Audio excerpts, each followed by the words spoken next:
Thank you. So the context of this work is the challenging task, you well know, of trying to measure the vast array of ecosystem services which are provided by small-scale fisheries in Europe. And which is more than this, integrate everything under an ecosystem-based approach. So,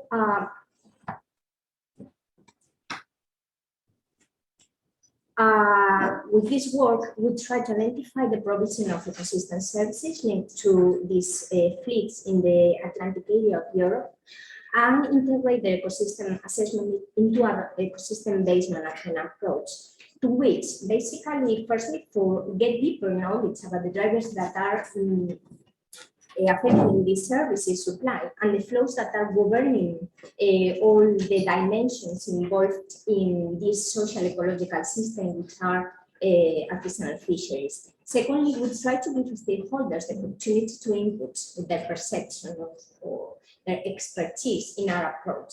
And finally, simulate policy options, policy scenarios for policymakers or stakeholders.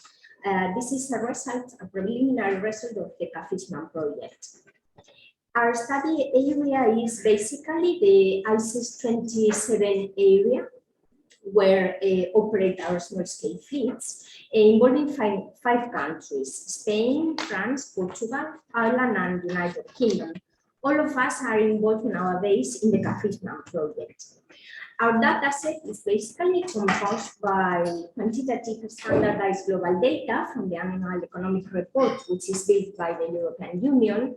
Also, we are using other qualitative information from local expert knowledge and other previous studies, for example, specific surveys, or even though expert focus groups to get more knowledge on the relation considering cultural services. We are considering as artisanal all vessels under 18 meters of total length and all the clusters of fishing gears that are defined for these fleets in the area. First of all, for the methodology, we start using the co-production concept. This led us to consider both natural and non-natural capital, which is involved when supplying fish provisioning and cultural services by this kind of fleets. Also, as a result of this, we have set an initial set of 18 indicators. You can have a look on the image that consider this kind of capitals to assess different levels of production of ecosystem services. We are considering the three main groups of services: provisioning services in terms of revenues from landings and also in terms of value added, cultural services measured by the value of the cultural heritage, and finally a proxy of regulating ecosystem services contribution, which is the emissions, the carbon emissions of the fleets. Finally, the values of the variables are translated into a scoring system that also considers potential trade-offs between the ecosystem services themselves. Secondly, we need to connect all the variables and we use for that a fact-seek cognitive map. You know, it's a very operational tool that catches and graphs all the interactions and interconnections between these variables in the system. We are also very comfortable with that because it led us to get easier dialogue and a deeper understanding of the work by stakeholders. In fact, this is an hybrid approach. We can enrich it and expand it over time with more expertise, more knowledge, or stakeholders' perceptions. Finally, we need to translate this system into a matrix, an adjacency matrix is called, that is basically a score matrix with values ranging between -1 and 1. And using graph theory, we can get indices of or metrics about this system. For example, centrality, density of connections, the role or the weight of each variable in the whole net, etc. Finally, we need to check if this net is stable, it achieves an equilibrium, and to get that, we run the model with different mathematical assumptions to get the steady state, which is with a level of capitals in all the variables we have, which is the equilibrium of the system. Now that this is checked, we are in condition of make policy options, make simulations. What happens if? What happens if some variable in the system changes, and what is the steady state that the net achieves? Above all, for those variables that are under management.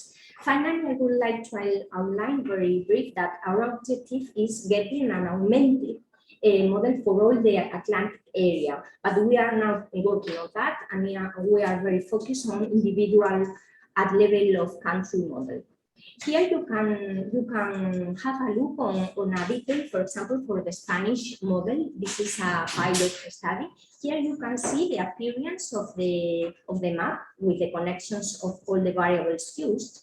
And here you can see the same basically, but this is the FATSI cognitive map sized according to the metrics and the indices of the adjacency matrix, which can see here.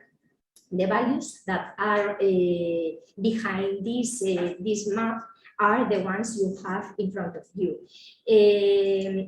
As I said you before, we can, using graph theory, we can get some metrics, in this case for Spain, about, with information about the system, okay? The connectivity, the number of connections between all the variables used, the degree of centrality, the weights and importance of each variable to the provision of each ecosystem services, etc.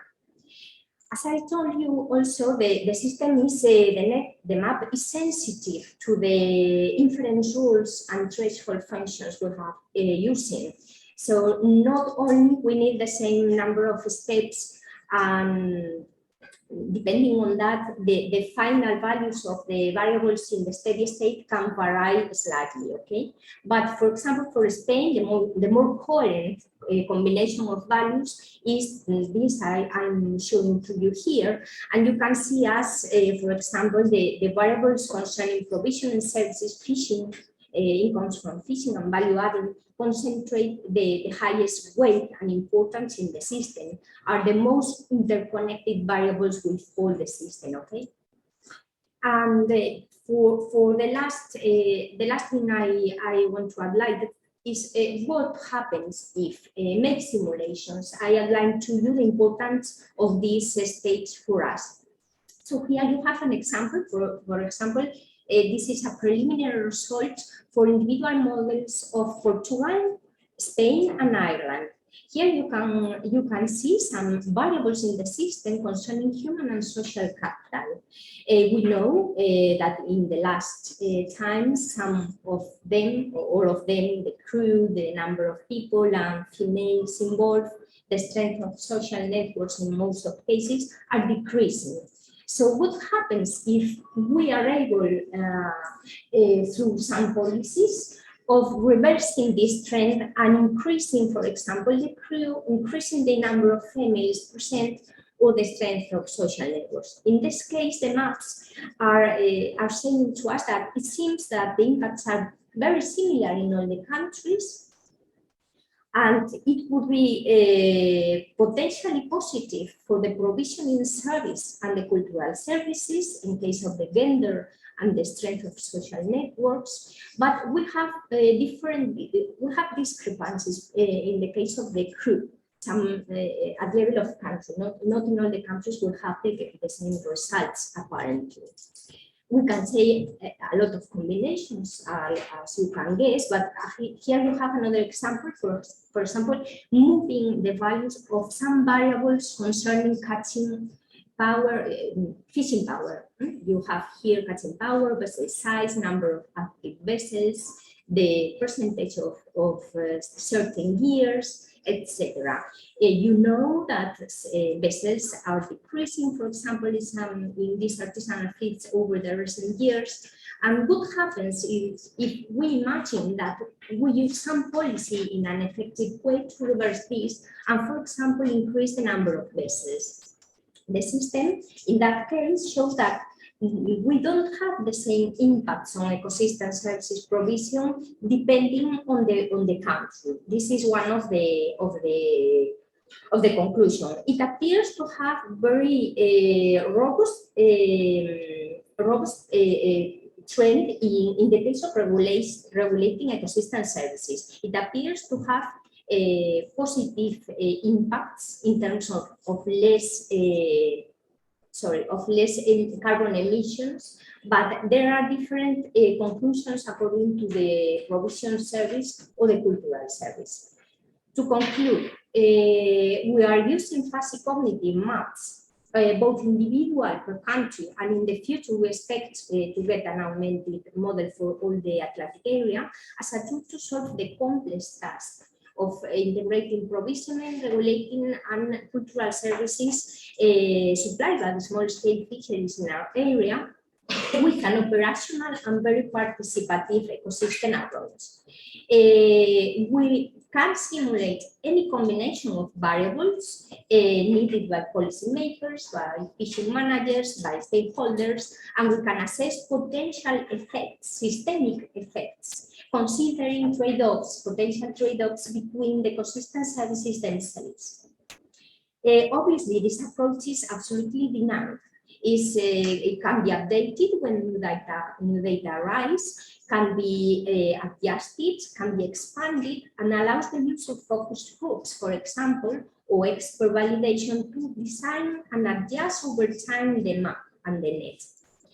Finally, obviously, the longest available data sets, the most accurate will be the relationships between the variables, and most accurate will be the map. Nevertheless, we want to outline that this is also valid in the case of full data contexts and know a lot of data, which is the most frequent situation among artisanal fisheries. Thank you very much for your attention.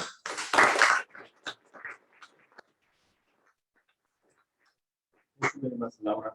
I think we don't have the time for questions after each presentation. Please write down any questions that you have for Laura. And then at the end, if you have the time, we make a quick round of questions. Okay. So the next presentation, thank you very much, Laura. The next presentation will be from André CARVALHO. Good afternoon. I'm André CARVALHO from the IPMA, the Portuguese Institute for the Sea and Atmosphere.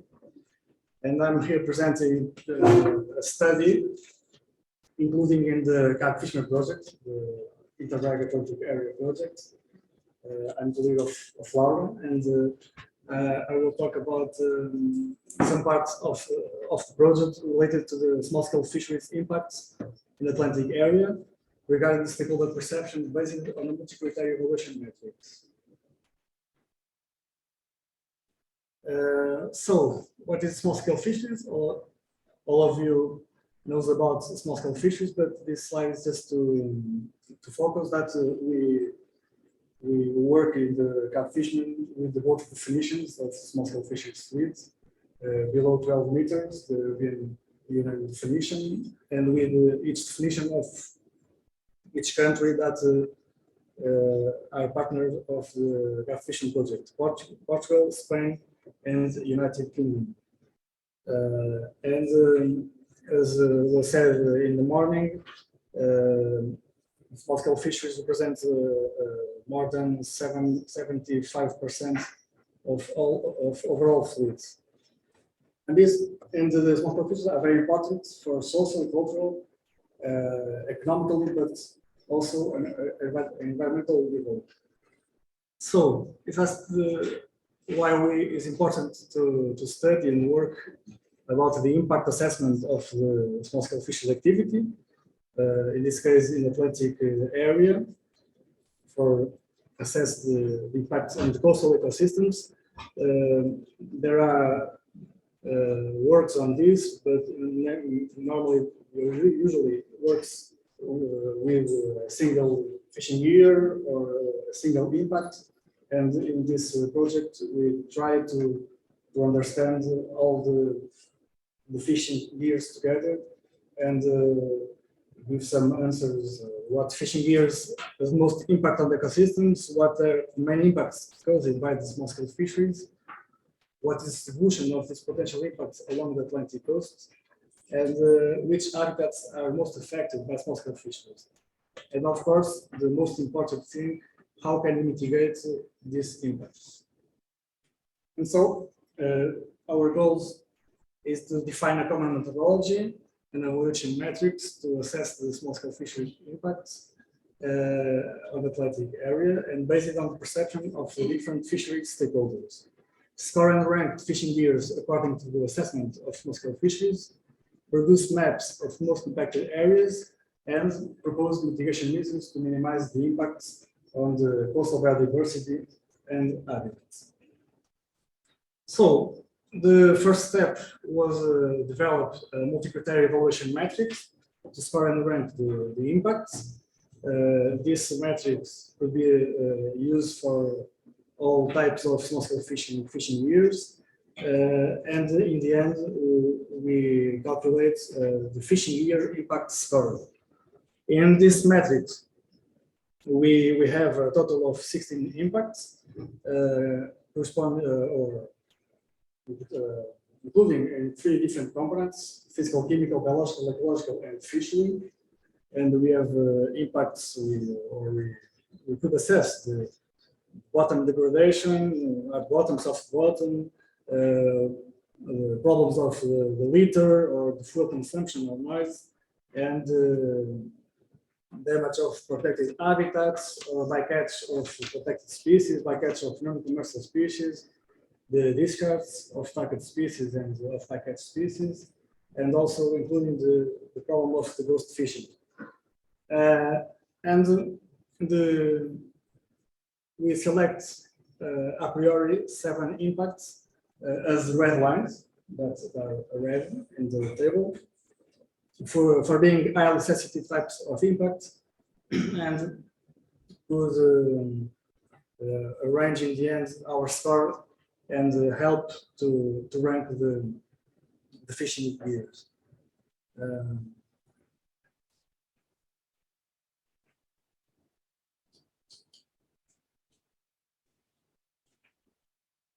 Besides scores, the frequency and severity that were used in literature, the present evolution metrics introducing the temporal dimension, the duration of the impacts that range for non-effects or immediate effects or short-term or medium-term or long-term effects. And we score also the frequency, the rare impacts or very frequent impacts, or the severity, that no adverse or harmful consequence of the impacts, or the impacts could be extremely adverse or harmful consequence. And in the cases related to the catches, we use the proportion criteria that are related to the fraction of the total catches. And in the end, its impact score was a balance among the multi-criteria, the frequency, severity, or proportion, and duration, and should reflect overall the intensity of each impact. So the stakeholders fill in this evolution matrix, and in the end, we calculate the median score for each criterion to integrate all the information, and in the end, we have one single matrix for each fishing gear, and the fishing gear impact score are some of all impact scores that we studied. So, the participatory process to contact the stakeholders carried out from May of 2021 to February 2022 in Portugal, Spain, and United Kingdom. The evaluation matrix is filled in with the perception, the knowledge, and the different expert judgment of the stakeholders, fishermen, representatives of fishery associations, managers, administration, NGOs, and researchers. This work carried out with COVID pandemic. So we need to adapt our work to that situation, and many of the metrics were filled in with alternative contacts of face-to-face meetings by email, telephone interview, or online surveys. We need to adapt the metrics to make it easier for the stakeholders, especially for the fishermen. And we prepare guidelines for standardized the common definitions and the concepts, and providing some boundaries or specific examples that would help the stakeholders to correctly interpret the metrics and give the perception. As main results, we have the participation of the researchers, managers, fishermen, and NGOs in Portugal. In Spain, researchers, managers, and fishermen. In the United Kingdom, managers, researchers, and fishermen.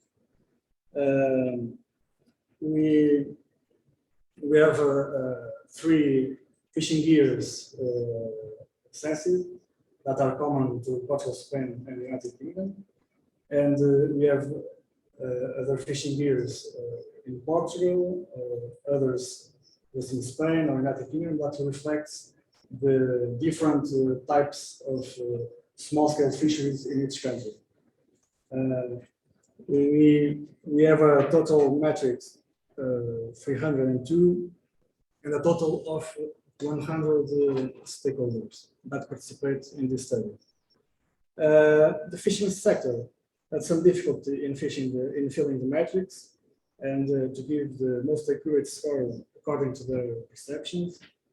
And we have 2 cases of fishing gears evaluated only based on one perception of one stakeholder. So here we have the graphics that represent the fishing gear impact scores for the 3 countries, our ranking, and the fishing gears perceived as having more impact in Portugal was the beach seine and purse seine. In Spain, the travel nets and gillnets, and in the United Kingdom, we could see the difference between the mobile gears and the passive gears. Perceived as having less impact, we have the end lines and the long lines, and also the pots and traps. And these gears are a little bit common in the 3 studied countries. And with the asterisks, we have the red lines that are perceived by our stakeholders. And these red lines are more related with the problems of the selectivity of the gears, like the bycatch of protected species or bycatch of non-commercial species, and the discards of the target and bycatch species. But also the problem of ghost fishing related to the passive gears, the nets. And here we also could highlight the different perceptions that happens more in Spain, that those red line impacts are highlighted by the researchers, but not of the other stakeholders. And here I highlight just 3 impacts as an example for the 3 countries that could see that the fishermen have a tendency to lower the scores, and for example, the NGOs have a tendency to be more careful, more attention to about the impacts of potential impacts that affect protected habitats and the protected species. And the problem of the fishermen lower the score was common in the three countries. Now we are working in put this information in the maps. We want to to identify the most impacted areas and mapping the habitats. We will use the UNI's habitats, and we want to see the areas that when the gears are losers, or when the gears lost more litter, more plastic, or the areas that have more problems with the bycatch. And we'll develop a map catalog of the fishing gears for all the gears, and having an idea of the global impacts with all gears together. We will do this by crossing the fishing gear impact score with the fishing efforts. And in the end, we could have maps since 2015 to 2019. And this information will be available in an online geo tool that will be accessible for all end users and all stakeholders that the Project CARP fishermen are working on this, and they will be available very soon. And as further steps, we will propose specific mitigation measures for all small-scale fisheries to minimize the fishing impacts, and further contributing to the common goal of common fishery policy and marine strategy framework directive and marine spatial planning of moving towards more sustainable and ecosystem-based management of the seas. And the CARP Fishing Project, through the natural capital work, enables policymakers and end users to operate in a way that ensures the integrity of habitats and sustainability of the fishing resource in long term, while generating significant environmental benefits for all. And so, thanks a lot for your attention. And I want to invite all of you to participate in next Wednesday in the parallel section regarding the inspiring sustainable development goals with small-scale fisheries, plus stakeholders' voices. We want to give the voices to our stakeholders, the fishermen, NGOs, and the administration, and all of you are invited to participate. Thank you.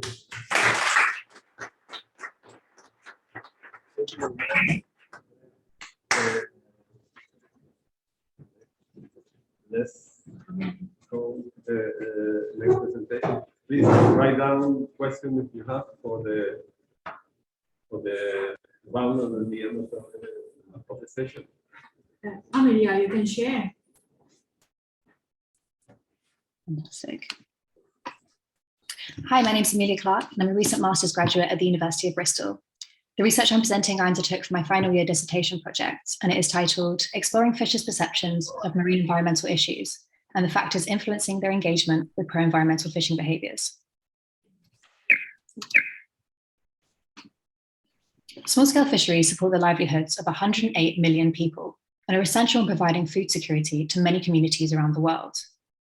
At current rates, global fish consumption is expected to rise by 15% by 2030, so it's crucial to find efficient methods to meet this growing demand. Meeting this growing demand will also require the adoption of low-impact methods if we're to ensure stock security for future generations and achieve sustainable development goals. Two prevalent fishery environmental issues include abandoned, lost, and discarded fishing gear and bycatch. Abandoned gear is a major global pollutant. It can fatally entangle marine life, known as ghost fishing, and can cause serious health problems if ingested. It also constitutes a navigational issue for mobile fishers and can cause irreparable damage to their nets. Bycatch, the accidental capture of non-target animals, has caused severe population declines in species such as the albatross and spur-dog shark, and has caused major disruption to trophic food webs. Bycatch also reduces fishing efficiency, causes damage to gear, and its disposal further increases heavy fisher workloads and expenditures. So it's in everyone's best interest to minimize incidences of abandoned, lost, and discarded fishing gear and bycatch from both a financial and environmental perspective. Within the UK, there are various initiatives trying to tackle these issues, such as Ghost Fishing UK, which retrieves discarded gear that is reported to them, and Recycle More, which is a recycling scheme designed to reduce gear pollution. There's also a range of gear modifications that are designed to reduce incidences of bycatch, such as acoustic bycatch deterrent devices, which you can see here on the left. Despite this, there's currently a lack of research exploring fisher engagement with these initiatives and mitigation behaviours. This research could help shed light on what could motivate greater engagement and will be key in lessening the environmental impact of fishing, all while improving fishing efficiency, decreasing fisher workloads, and reducing potential damage to their gear. There's an abundance of research conducted within the general population, looking at the factors that influence an individual's willingness to engage in pro-environmental behaviour. Previous studies have found strong predictive links between an individual's awareness of environmental issues, such as climate change, and their level of concern, also known as their risk perception. An individual's level of concern then strongly predicts their engagement with pro-environmental behaviour. Previous studies have also found that internal factors, such as sociodemographics, which you can see here coloured in red, also strongly predict awareness, risk perceptions, and pro-environmental behaviour. There's also external factors, such as exposure to degradation, which are also known to predict awareness, risk perceptions, and pro-environmental behaviour, which you can see here coloured in blue. So we tested these same principles specifically within fisher communities to understand whether these trends were consistent and to help understand what could motivate greater engagement with these sustainable initiatives and mitigation behaviours. The wider aims of the project are to understand UK fishers' perceptions of abandoned gear and bycatch, determine their willingness to engage in mitigation behaviours, and to explore the factors predicting these responses. The three hypotheses generated were that fishers' environmental awareness will predict their risk perceptions. Their risk perceptions will then predict their engagement with mitigation behaviours, and their awareness, risk perceptions, and engagement are all predicted by socio-demographic, occupational, and external factors. We adopted a mixed methods approach, implementing an online survey to measure the predictive power of various factors, and semi-structured interviews to gain a greater insight into fishers' perspectives and to help place the survey findings within greater context. Here you can see some of the factors that were implemented, that were investigated within the survey, with socio-demographics coloured in orange, occupational factors coloured in yellow, and external factors coloured in green. We used several quiz-style questions to measure fishers' awareness of marine environmental issues, and several Likert-style questions to measure aspects such as their sense of community, exposure to degradation, as well as their self-reported risk perceptions and willingness to engage in 4 mitigation behaviours. These mitigation behaviours included using gear recycling schemes, reporting lost gear to environmental organisations, using acoustic bycatch deterrent devices, and whether they self-reported to use any gear-specific modifications for bycatch prevention. We implemented a series of backward stepwise multiple regressions to determine which variables most highly predicted awareness in Model A, risk perceptions in Model B, and engagement with mitigation in Model C. We then added awareness as a possible predictor in Model B, and awareness and risk perceptions as possible predictors in Model C. We then identified the significant variable predictors by looking at model coefficients. We also conducted a semi-inductive thematic analysis on the qualitative data that was produced from the interview transcripts and optional comment boxes left on the survey. This helped to identify a series of overarching ideas and themes that were present within the attitudes given by the fishers. So we had 162 survey respondents located across the UK, as you can see here on the symbol distribution map. We found a significant positive association between awareness scores and exposure to degradation in Model A, risk perception scores and exposure to degradation in Model B, in addition to awareness scores. And in Model C, we found a significant positive association between fishers' engagement with mitigation measures and their risk perception scores. So the findings illustrate strong associations between awareness and risk perceptions and engagement, providing support for the first 2 hypotheses. The findings also emphasize the role of personally experiencing degradation, an external factor, and predicting awareness and risk perceptions. This is likely due to personal experiences provoking emotional responses and allowing the consequences of degradation to become more readily imagined, thus generating greater concern. Interestingly, the role of socio-demographic and occupational factors was deemed to not be statistically significant, conflicted with several studies from the general population. This means only partial support is provided for the third hypothesis. These insignificant results suggest that fishers can hold diverse perceptions and highly subjective experiences of their environment, even between individuals of the same socio-demographics. But due to the study scope limitations of my thesis, additional investigation would be needed to help explore this perception further. So from these findings, we can suggest that informational campaigns that spread awareness of bycatch and abandoned, lost, and discarded fishing gear may help to increase risk perceptions and further increase the likelihood of mitigation. But ideally, to increase the efficacy of these programs, this information should be placed within a local context, as it means these issues are then more personal to each individual fisher. Overall, the fishers demonstrated greater concern over abandoned gear compared to bycatch, and greater engagement with the corresponding mitigation behaviours. Here on the bar graph, you can see the relative concern expressed by the fishers of the two issues, with lighter coloured bars indicating participants with less concern and darker coloured bars indicating those with greater concern. However, many other additional concerns were mentioned by the fishers within the surveys and interviews, which you can see here on the word cloud. These concerns often took precedence over mitigating environmental issues, and it's likely that these are viewed as more imminent threats to fishers' livelihoods than the gradual accumulation of discarded gear and decline of non-target species. Many of these additional concerns and uncertainties are socio-economic and political in nature, and concern directly how UK fisheries are currently governed and managed. Fishers often complained about feeling not involved or considered within decision-making. And this suggests that implementing a more bottom-up and collaborative approach may not only be helpful in encouraging engagement with sustainable fishing behaviours, but would also be incredibly important in improving fishers' livelihoods and overall well-being. Key drivers towards mitigating abandoned, lost, and discarded fishing gear include concern over entanglement causing stock declines and feelings of personal responsibility to protect the ocean. Barriers include a limited access to disposal and a fear of criticism arising from reporting lost gear to organisations. This suggests that stronger collaborative relationships need to be established between fishery stakeholders in order to aid these initiatives. Fishers also expressed a considerable interest in more gear recycling schemes becoming widely available. So it would be worthwhile exploring the practical viability of establishing more of these around the UK. Key drivers towards mitigating bycatch include reduced workloads by eliminating bycatch disposal, and the preservation of fish stocks by reducing capture of juveniles. The barriers include the cost of additional equipment and perceiving the issue to be insignificant. Exploring this perception further, I found that while fishers generally understand the negative impacts of larger species bycatch, such as sharks, 46% of the survey included fishers which use primarily demersal fishing gears, where bycatch is normally made up of smaller benthic species, such as skates and crustaceans, which is generally to them perceived to be insignificant. So it's possible that informational campaigns regarding the ecological significance of smaller benthic species could be efficient in improving engagement with gear modifications designed to reduce bycatch. It's also very likely that this engagement would be further aided by financial incentives and subsidies for purchasing this equipment. So the findings illustrate several avenues for encouraging engagement with mitigation, including local informational campaigns to improve awareness and implementing collaborative management approaches to help alleviate some of the concerns felt by fishers, which currently take precedence over environmental issues.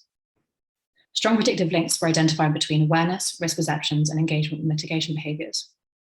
An exposure to degradation, an external factor, was deemed statistically significant predictor of awareness and risk perceptions. Yet socio-demographic and occupational factors were not deemed to be statistically significant. The research provides a solid baseline information for understanding UK fishers' perceptions of these two issues and their willingness to mitigate them. But this research will be further improved by additional studies to help overcome some of the study scope limitations of my thesis. Thanks so much for listening, and I'd love to take any questions at the end.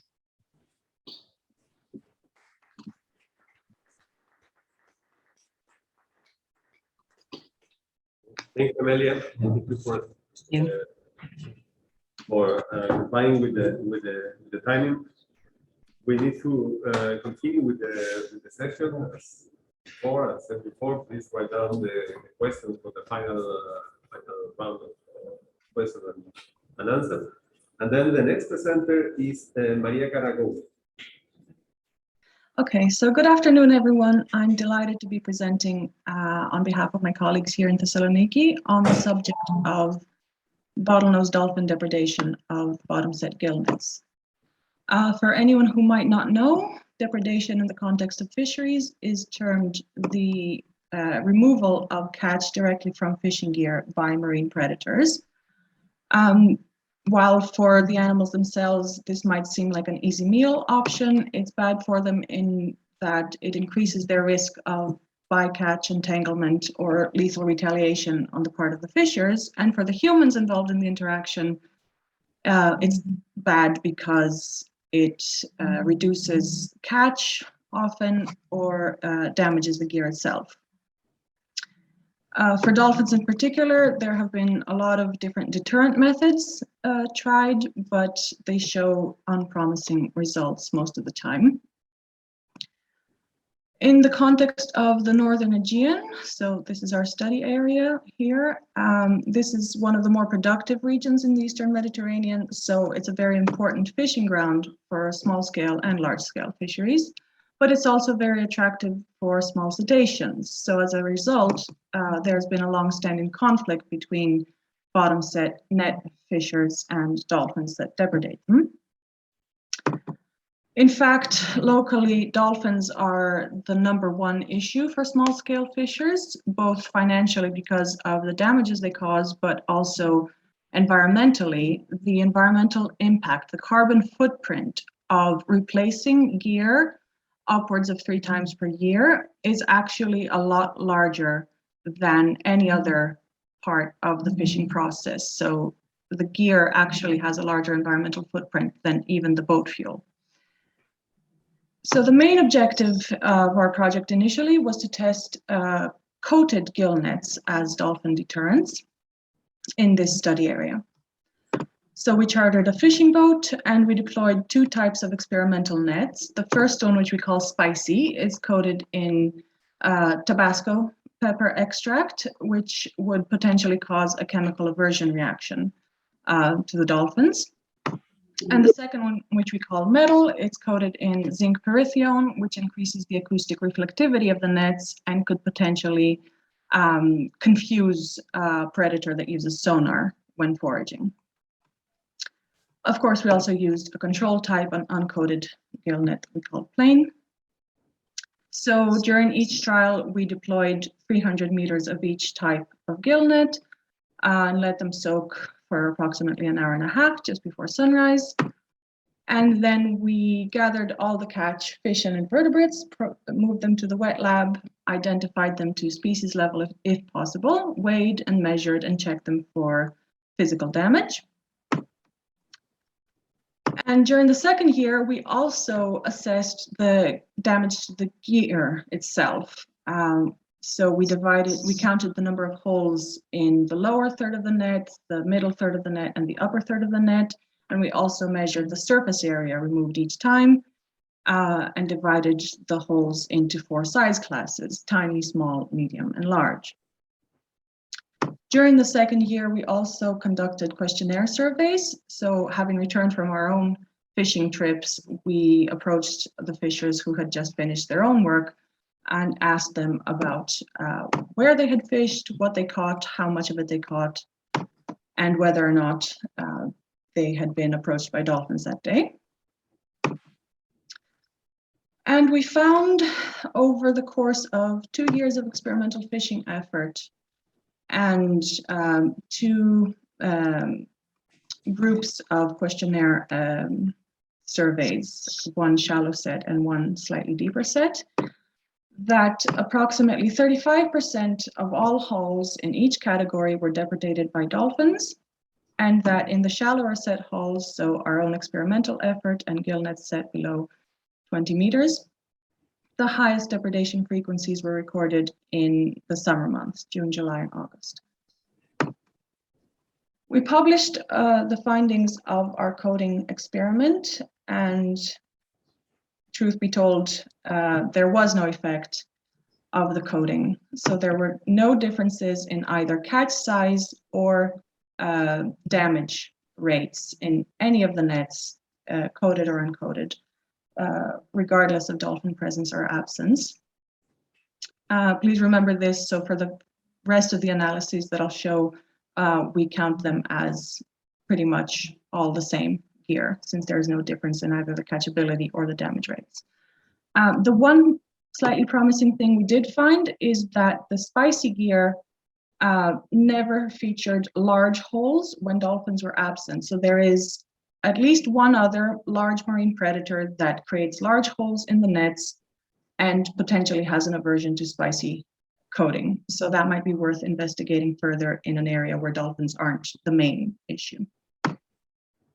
Overall, in all of the nets combined, dolphins caused approximately 20 times more holes than non-dolphin predators, such as cormorants. And the number of holes counted in each net correlated with the number of dolphins in the group that participated in the depredation event. The vertical damage profile also differed between dolphins and non-dolphin predators. Dolphins caused most holes in the lower third of the net and fewest in the upper third, whereas non-dolphins caused most holes in the upper part of the net. The size profile also differed between predator types. Dolphins caused overwhelmingly more holes, both in terms of number and in terms of surface area removed. And they created predominantly small and medium holes rather than just small ones. We also found that depredation by dolphins reduced catch by 45 to 50%, both in the experimental fishing efforts. So these are the predictions from our own data based on generalized linear models. This is our experimental effort, and this is the questionnaire efforts data. And both of them show that the presence of dolphins reduces catch by about half, regardless of which month you're looking at. We also found that the damaged catch left on the nets also increases when dolphins are present. So it's not just that they reduce the overall catch, but the number of fish that are damaged, that are left on the nets, also increases when dolphins are the culprits. What's encouraging is that our experimental findings match the self-reported damage from the questionnaire surveys. What's less encouraging is that dolphins actually cost us a lot of money. So these are conservative estimates of the financial losses due to reduced catch size and to gear damage. So there is an annual loss of anywhere between 3,000 and 9,000 per vessel per year. So the question is, how do we make this a financially and environmentally sustainable practice? Do we focus on subsidizing fishers to remunerate them for the loss of catch? Or do we focus on making the gear less damageable so that they have to replace it fewer times per year and thus make it more environmentally friendly? And if so, which part of the gear do we focus on? Do we try to reinforce the entire net or just the bottom part of the net where it seems dolphins cause more damage? We investigated the catch composition in relation to the vertical damage profile in the gear and found that dolphins tend to target whatever is predominant in the catch. It's not that they selectively choose fish that they prefer the taste of, but they cause more holes in the area of the net where the catch is caught. So in months where pelagic fish such as round sardinella are more abundant, there are more holes in the upper part of the net, as opposed to other months where more benthic species such as Pandora and mullet and surmullet are more common. There are more holes in the lower third of the net. We also investigated whether dolphins target primarily larger fish caught in our gear in conjunction with the morphological damage types we found. So if we group morphological damage into either head or headless fish, so this is a result of a dolphin pulling a fish either from the head and leaving the body behind, or from the body and leaving the head behind. Or any other type of morphological damage, which indicates that the dolphin was not able to remove the fish at all from the gear. And what we see is that in larger fish, such as bogue and sardinella and Mediterranean barracuda, the intact fish left on the nets are generally longer. So the dolphins are removing the smaller specimens of the larger fish that they are able to do without tearing them. And then the damaged fish left behind of those species tend to have predominantly this sort of bitten and left behind morphological damage. Whereas smaller species such as pickerel and Pandora are skewed the opposite way. So the dolphin goes for the more higher calorific reward per fish. So they remove the longer fish of the smaller species, leaving behind more of these heads and tails. Just thought that might be interesting in terms of prey selection.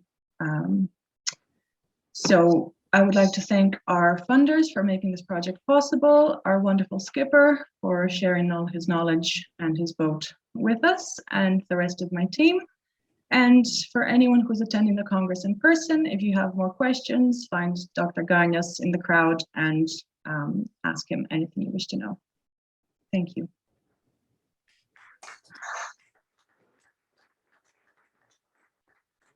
Thank you very much, Maria. Please remind that it's possible to send questions to the presenter by the chat. So we don't have the time to do just after each presentation, but you can send direct question by the presenter by the chat. Now the next presenter, also online, is Rebecca HUBBARD, and with her we finish the online presenters. Thank you very much, Maria. Hello. Hi, Rebecca. Can you share? Yes, I will just make sure it works.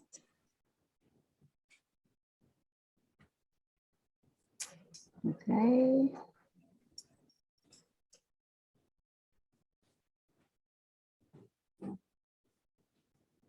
Okay. Good day, everybody. Thank you for having us. My name is Rebecca HUBBARD, and I'm the Program Director at OURFISH, which is a European environmental project working towards ending overfishing. And this presentation is to report on a report that we wrote with the low impact fishers of Europe called How the EU Fishing Fleet Can Become Low Impact and Low Carbon and Socially Just. And essentially the report really focuses on actually the great potential that we have for increasing access to fishing opportunities for small-scale fishers in Europe, and in so doing, actually improving the environmental, social, and economic benefits and outcomes from fisheries in Europe.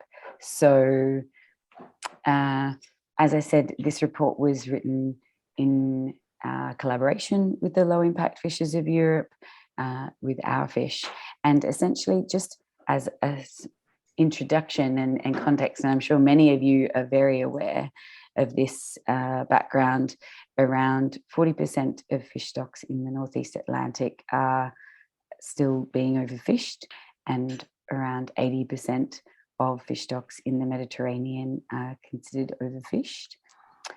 We have one of the highest rates of destructive trawling in the world in Europe, and as I think many people are becoming increasingly aware and the science is becoming more and more concrete, we have already had over 1 degree of warming in the atmosphere, and scientists are confident that this will increase to 1.5 degrees within the next 20 years. And of course, that's matched by warming in the sea as well, or exceeded in some places.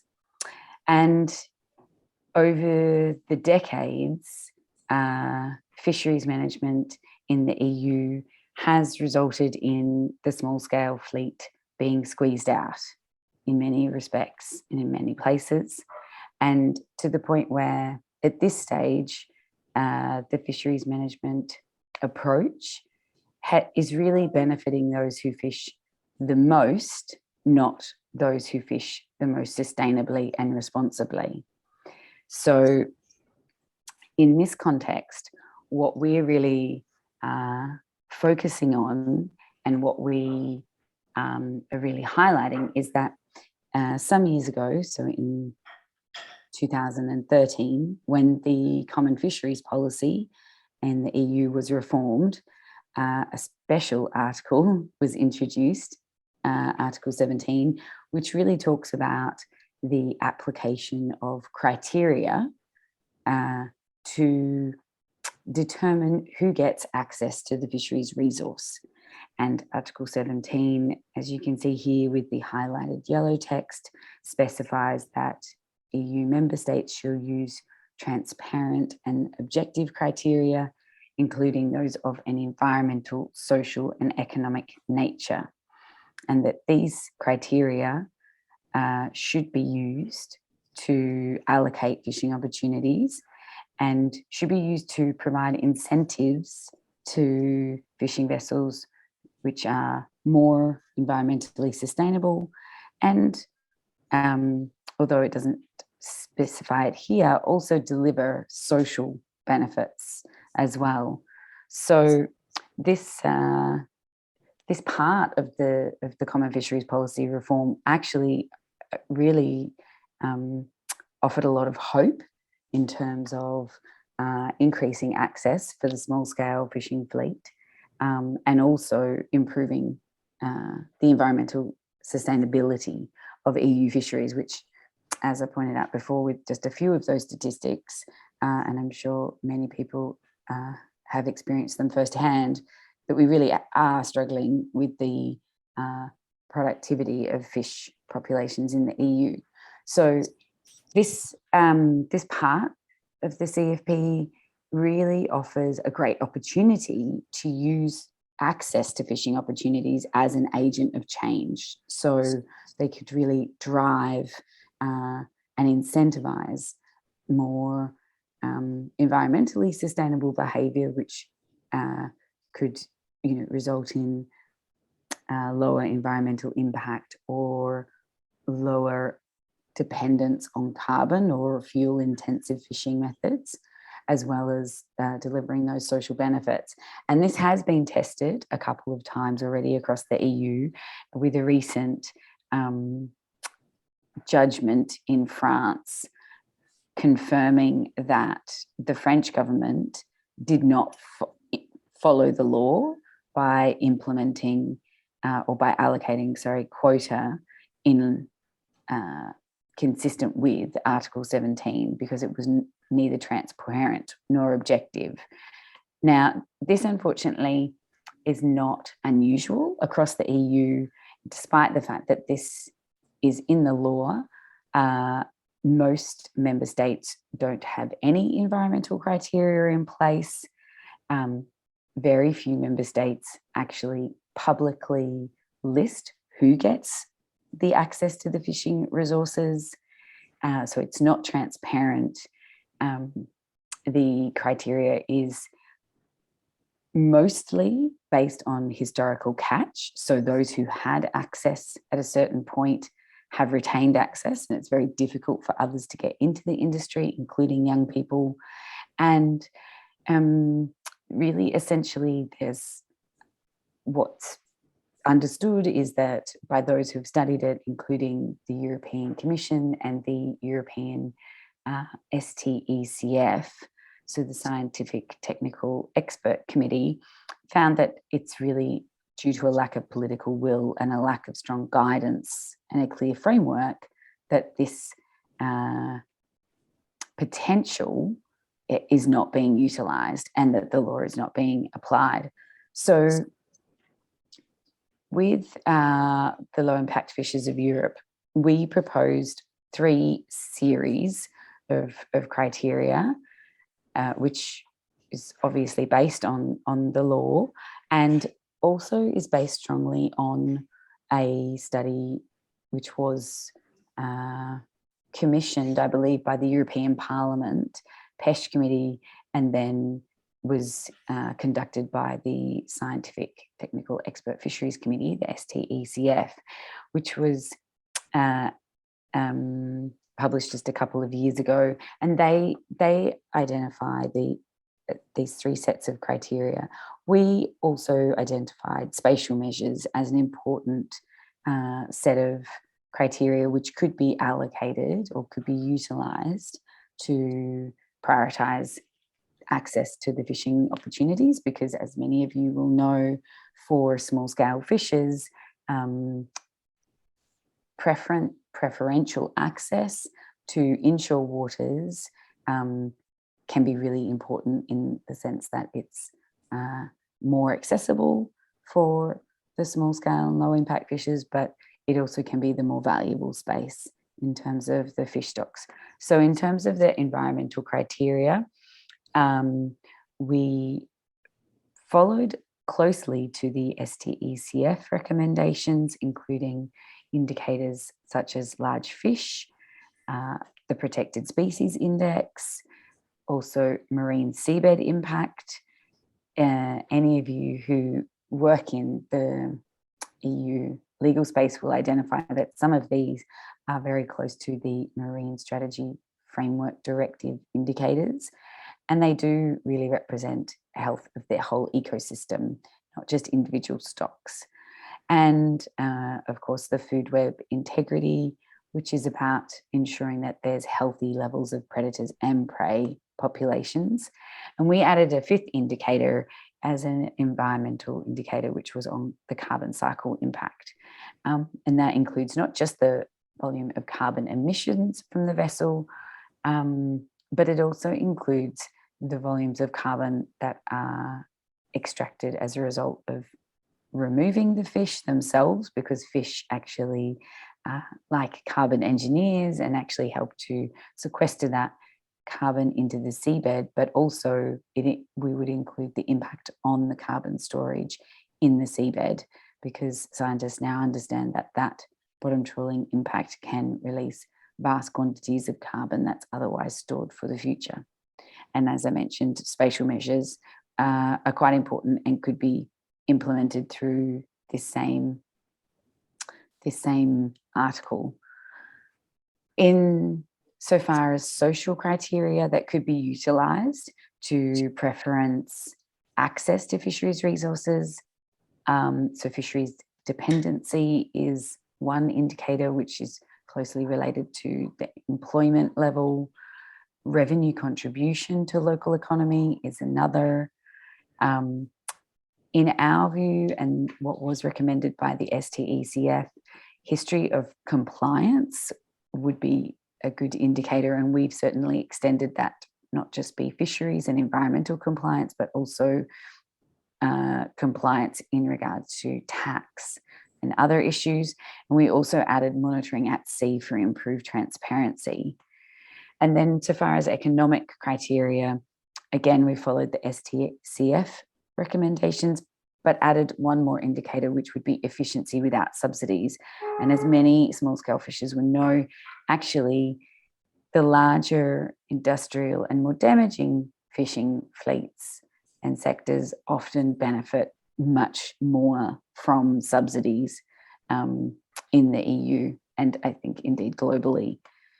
So essentially, what our report concludes is that we really have this great potential to both increase access to the fisheries resource for the small scale, low impact fishing sector, but that we at the same time can actually deliver some significant environmental, social and economic benefits. And that's been confirmed with a recent study from Vertigo Lab, which is an independent blue economy consultancy that did a report for the European Parliament when they looked into this issue recently.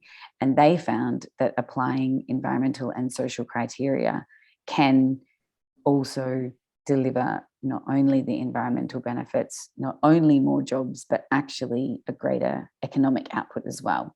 So there's obviously great gains to be made. In terms of our conclusions or recommendations, we really believe that although each EU country is responsible for allocating access to their fisheries resource, because, as we all know, the EU is a group of many member states, and countries and stakeholders like to have a fair and equal playing field, we really recommend that the European Commission help member states by designing a process that member states could follow and adapt to their own regions, and that process should involve them seeking input from a range of stakeholders on developing a set of criteria. So not just using the criteria that we have proposed or even that the STECF proposed, but by actually seeking broad input and getting a range of criteria established as guidance for guidance.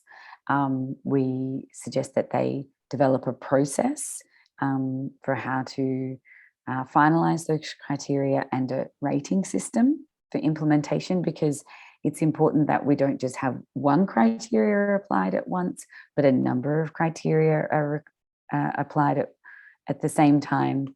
And that is so that we get all of those benefits, not just economic or not just social, but the environmental, social and economic benefits. And there are a number of existing policy processes that the EU is currently investing in, including the development of an ocean action plan and the evaluation of the common fisheries policy, which is expected at the end of this year, in which they are looking into actions like the implementation of the common fisheries policy, but also actions that could protect biodiversity, protect fisheries resources, and the marine ecosystem. And through those processes, the Commission could identify and require impact assessments of fishing. They could give guidance and requirement on number of criteria and targets that could be met or need to be met within the coming 8 years to meet the 2030 guidelines on our climate laws and biodiversity protection, and to create a review system so that we don't end up with any unacceptable or unintended impacts, and we can maximize co-benefits. So just in closing, the EU not only has the law there and the opportunity, but really it has an obligation to deliver fisheries management that also meets its marine conservation objectives and its objectives to mitigate climate change. And it can do this by delivering great benefits for small-scale fishers and low-impact fishers, which would generate benefits for coastal communities as well. So I'd just like to say thank you, and to acknowledge Brian O'Riordan and the Low Impact Fishers of Europe for their collaboration on this project. Very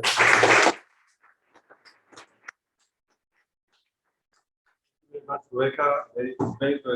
I think it's very, very relevant.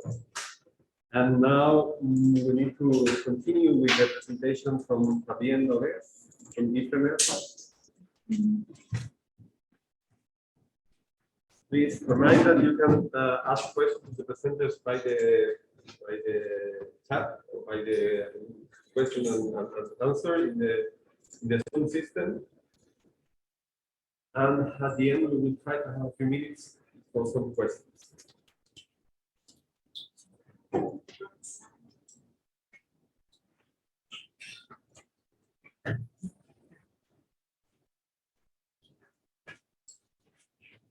Thank you very much, everyone. I think that you're tired, as I am. So I will stick in my notes. Well, my name is Fabienne DAURES. I'm a researcher and economist at IFREMER in France, and I would like to present you earlier thoughts and results that we have with my colleagues Olivier Guyader and Christelle Legrand, looking at the new marketing channels promoting sustainable, fresh and ethical small-scale fishing in France. And we are going to present you and to look after this cross-cutting model. And I would like to thank my Charles Blaine and Elsa Cotteri to have provided us many information on this model because it is their company. So this one.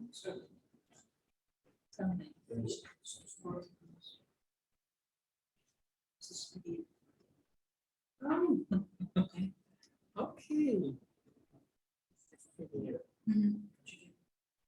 Oh, but you can also make a presentation with the people. You don't do this? No, you don't have. Yeah, you don't have. No, you don't have to convert. No, it's that.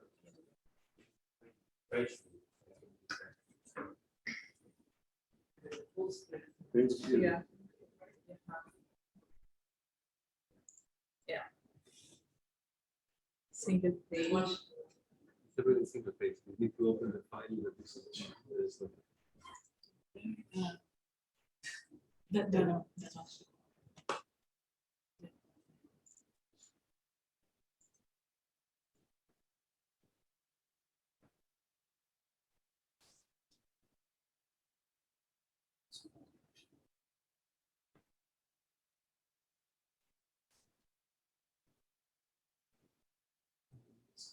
Full screen mode. Full screen just.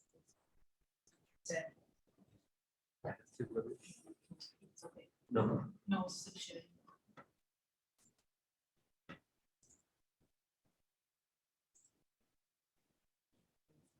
You can see. You don't see all the screen, but Now I see all. no, it's good. No, it's good. It's good. Okay. So, sorry for that. Well, you all know that in every country in Europe, the small-scale fleet is very, very huge. There are a significant number of vessels and fishers, and it's the same in France. And what I would like to underline there is that when there are issues on small-scale fleet, they are not local, nor regional, they are national issues, because you see how they are distributed along the coast, all the French coast, from the north to Mediterranean. And what is the major issue that I'm looking after is the question of valuing the species landings by small-scale fleets. And here you have the top 10 species landed by small-scale fleet in France. And what you see is that some of these species are also flagship species at national level. That means that these species are also landed by large-scale fleets, and that sometimes the contribution of small-scale is very small. And sometimes, when this is not the case, then they go to specific channels, and often they are not valorized. They have no value because auctions doesn't want to buy them. So this is the issue I want to deal with. So when you go, this is the seafood value chain in France. And when the fish is going to the auction, then it enters a sort of black box. When it goes through many, many actors before coming to the consumers. And also there are this competition of imports that you see, and that is a very, very important issue. That's why we try to look at all the alternative seafood model that appears for many years in many countries in Europe. And the definition given by Stoll in 2021 is that ASN refer to a range of boat to fork seafood distribution models that contribute to local and regional seafood systems. You include in this ASN direct market arrangements, community-supported fisheries, etc. We believe that Pascual is one of these ASN because this model tried to make a linkage between small-scale fishers in France and consumer. And we can talk about short circuit when there is only one intermediate, and this is the case.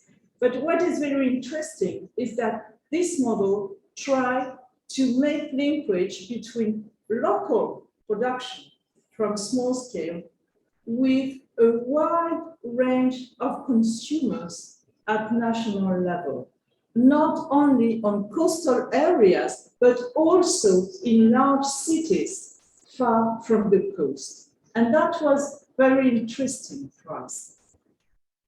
So here, how does it work? Here is the map. We go from small-scale fishers and we go to consumers at the bottom of the slide.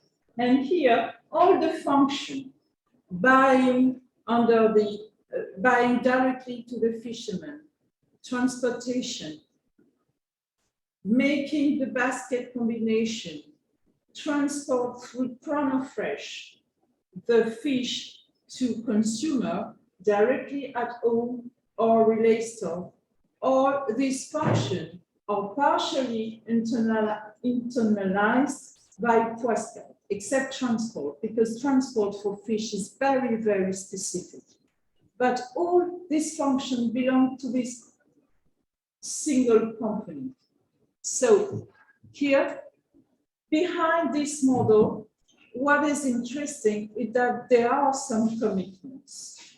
Here, the fish that Pascual bought to fishers and that they offer to consumers. The fish has to be white, not farm species. It has to be 100% French. It has to be sustainable, meaning that it should come from low impact fishes. And it has to be fresh. That means that between the catch and the consumption, only 2 days and sometimes 3 when the region is very far from the coast. But the fourth principle is very interesting. It has to be ethical.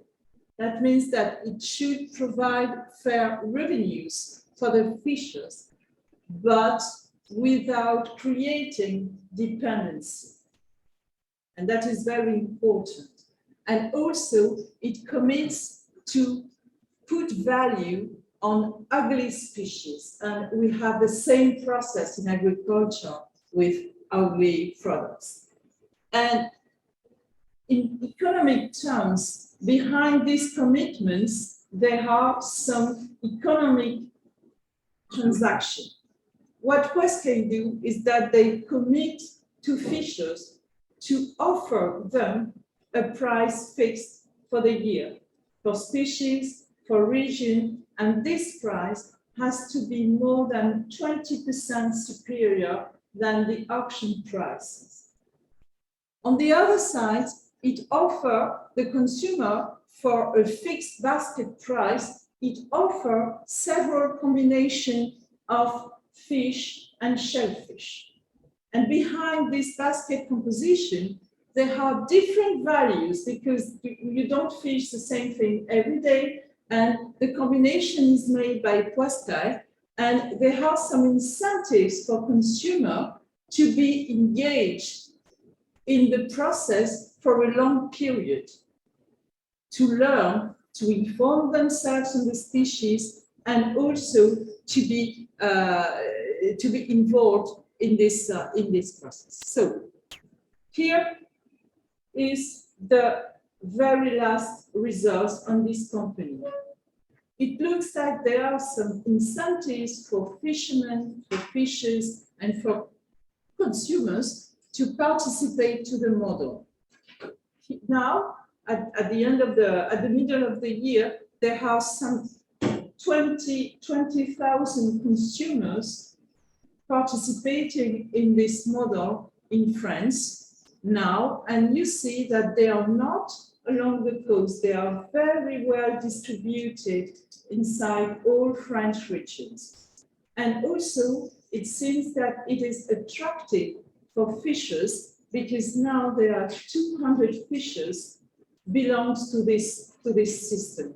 There is no commitment to sell your fish only to Pascual. You can sell in the auction to other networks.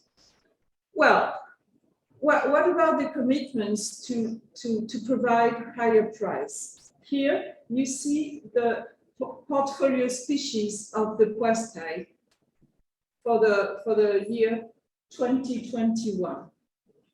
The thing which is interesting is that remember that in France, all the consumption of seafood is concentrated on 4 or 5 species, mainly imported species.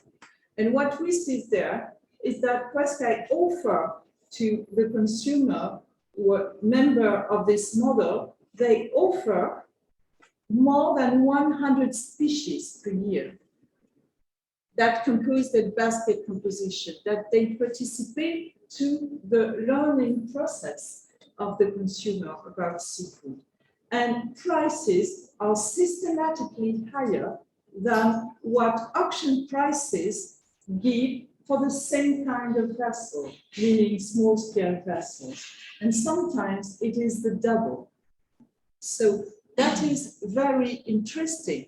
And what we can say is that, okay, this is efficient, economically efficient, so the market will do the rest, but it's not that way. And we are not naive, and we have to, I think that if this kind of model prove itself to be sustainable, it has to be encouraged. And here we try to see how far this model achieved the SDG 12, 13, and 14. This is an ongoing process, and I welcome all your ideas and suggestions because we want to work with some criteria for each of these SDG, and behind these criteria, we want to look at very, very precise metrics. And these metrics could be quantitative data, could be qualitative. Sometimes they already exist and they have to be gathered themselves, and sometimes they have to be collected. For instance, for the SDG 14 for ocean, we want to look at the way that Pascual vessel improve on the dynamics of their fishing effort and their contribution to fishing mortality. We want to look at the state of exploited stock. For SDG 13, we want to look at how far this system creates incentives to sustainable production patterns. We want to look at the reality of the diversity of consumed species. What the consumer think about this diversity, how far they are informed, they learn with this process. And with SDG 13 about climate change, we want to look at fuel consumption at sea, but also we want to process some life cycle analysis at land. So here, as an example, we looked at the Pascual portfolio, and here is the landings distributed among the stocks according to the status of these stocks, according to the Kobe matrix that biologists are very used to. They use very well this. And here on the right side, you have the whole entire French fleet and the landings distributed among the stocks. And on the left side, you have the Pascual vessels. And you see that for Pascual's vessels, more than 75% of the catches belong from species with, or catches of landings. It's the percentage of landing. It's not the species itself. Belongs for good stages and restorable species. But the problem is the that a significant number of species not assessed. This is a way that we want to, the thing that we want to investigate. We want also to investigate the viability of this kind of model facing a growing demand of high quality, domestic and sustainable seafood. And we asked the question of a growth threshold issue of such alternative seafood model. Here you have the result of a recent survey that we made in France after the COVID. And what happens is that people want seafood of high quality, domestic seafood and eco-label. And also they are very, very well interested in the price. So this is my last slide. We have to question the consumer willingness to pay for this alternative seafood network. There are very interesting studies made in Canada on that topic. And also, and this is what we are doing now, is that we are looking to the competition context of this market, because this is a growing demand. A lot of buyers know that there is a growing demand for small scale. And maybe there are some alternative seafood models, others that we want to investigate and we want to compare to see how far this kind of model is viable. Thank you very much.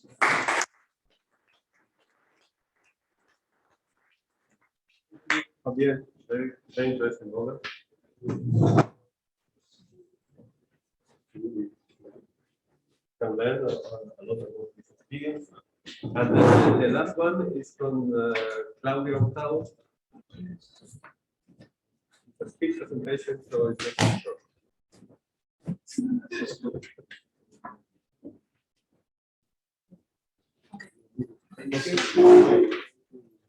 Thank you. Okay. Hello, my name is Claudia Hurtado. I am a marine biologist and PhD student from University of Laguna. And today I am going to explain our study about dissemination and awareness-raising actions on sea turtle population in the waters of Tenerife, Canary Islands. The commercial fishing in Tenerife may be characterized by small-scale and traditional fisheries, and it's employed and handled vessel gears, traps, and small gillnets.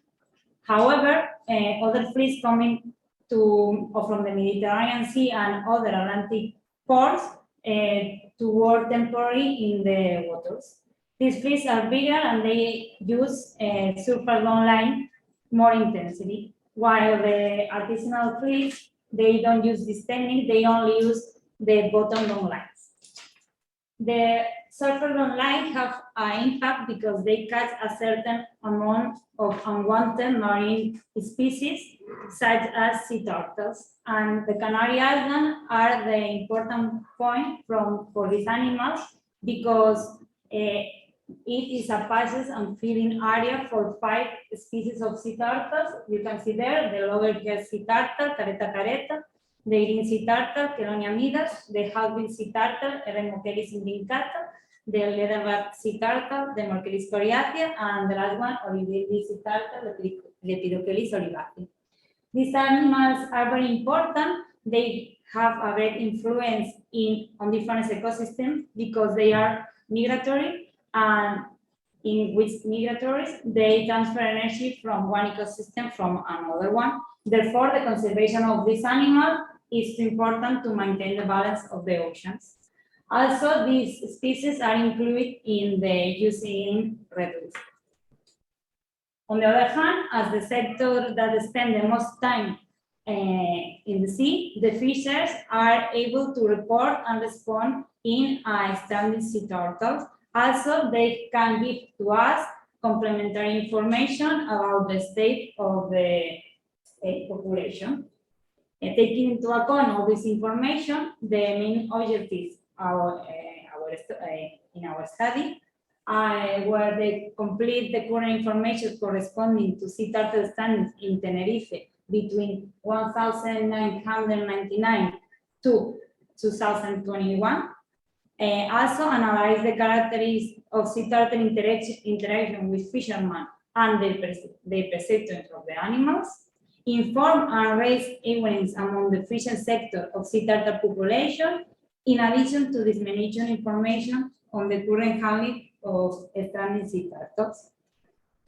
To do that, firstly, we did a descriptive analysis, which was carried out of the 1,875 sea turtles standing recorded for the recovery center in Tenerife. The name is Data Onille. And exploratory analysis was carried out by photography and measuring the hooks that we found in standing sea turtles. Also, we identified and visited the 10 cofradías of Tenerife as the main fishing cooperative, and a set of structured face-to-face interviews to the sector were conducted following a snowball sampling in order to detect the needs and the participation and involvement of the fishermen in a sea turtle stranding event. Additional different open-ended interviews were carried out with official fishing, store managers, and a semi-industrial fishing boat. When we know the needs of the fisher sector, we did information materials were produced that were accessible to users for sighting and acting in a stranding. There was a protocol, a poster, and also we make a technical format on the waterproof table and some informative leaflets and bookmakers. Informative workshops were held to show the current state of sea turtles on the island, how they can help it, and that was doing in cofradías and also in schools in the fishing areas of the island. And lastly, a day-long visit to the Taonilla Wildlife Recovery Center was organized for the fishing sector and their families in order to raise awareness in the sector and allow them to see that firsthand the work they did. Okay, after a year working with them, there has been a generally high level of participation from the sector. We did 76 interviews, and we saw that a large percentage of fishers assist the sea turtles in travels, but they release them to the ocean and they don't report it, or they didn't call to any competent unit. Only 13% interviews took the sea turtle ashore and contact to a qualified department. Slightly more than a half of interviews were aware of sea turtle recovery center on the island, and a high percentage of them were interested in obtaining more information on the proper handling of sea turtle stranding. We have also, we observed a lack of knowledge of the sector, and for that we did this information material. The blue one is the poster that we made it, and also the other one is the waterproof table that you can see. When we know the needs of the fishing sector, we made these illustrations about the correct handling. On the other hand, after analyzing all the recorded stranded in Tenerife the last 22 years, we saw that the high number of stranded correspond to juvenile careta and Chelonia midas. Also, the main cause of stranded was due to entanglement with drifting fishing gears. It has been determined that these fishing gears come from other fleets larger than the Iceland artisan fleet. As you can see at the graph, the mostly of them is due to surface long line. And remember that the artisanal fleets, they don't use this type of gears. Also, we detected that depending on the fishing gear that they use, they can see more turtles or fewer. When they use the fish and shrimp traps, they have, and the hook, they have more interaction, but it's because they use the bait. Here we have some examples. We can see at the first photo, this is a shrimp trap found and broken by turtle because they wanted to eat the shrimp or the bait mostly, and they broke all the trap. Also, another problem is the buoy lines, that they have a lot of barnacles and they want to eat them, and like they have like a circular movement with their fins, and for that they will be entangled with these lines, and they will not be go to a shore to breathe. Lastly, the information workshop will be held in 8 of the 10 cofradías, and approximately 60 people from the fishing sector attending the recovery center visit. Furthermore, we now are we continue working, and we hope that in the next years maybe we have more interaction between fishermen and standing sea turtles. And to conclude, say that the results show the importance of incorporation of the local knowledge possessed by the main users of the sea, such as fishermen, given the constant contact with the sea and the marine and coastal resources. The knowledge can be relevant for monitoring the two populations of turtle species mentioned and improve their conservation, careta careta and Colonia amigas, incorporate civil society and private enter through citizen science initiatives which go beyond the traditional proposal for information dissemination and awareness raising, and lastly, in addition to improve the knowledge, the needs of the sector, in order to know how to address the situation in the most correct and mutually beneficial way. Thank you for your attention. I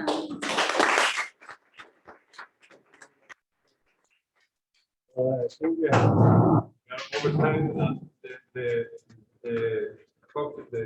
reception is already out. If you want to make any questions, you're free.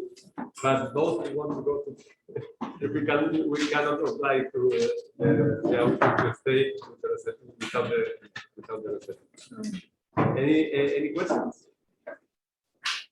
You can formulate the question also to the presenters who are handling a cup of wine.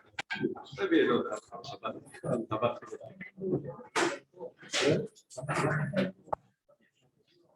Thank you to all.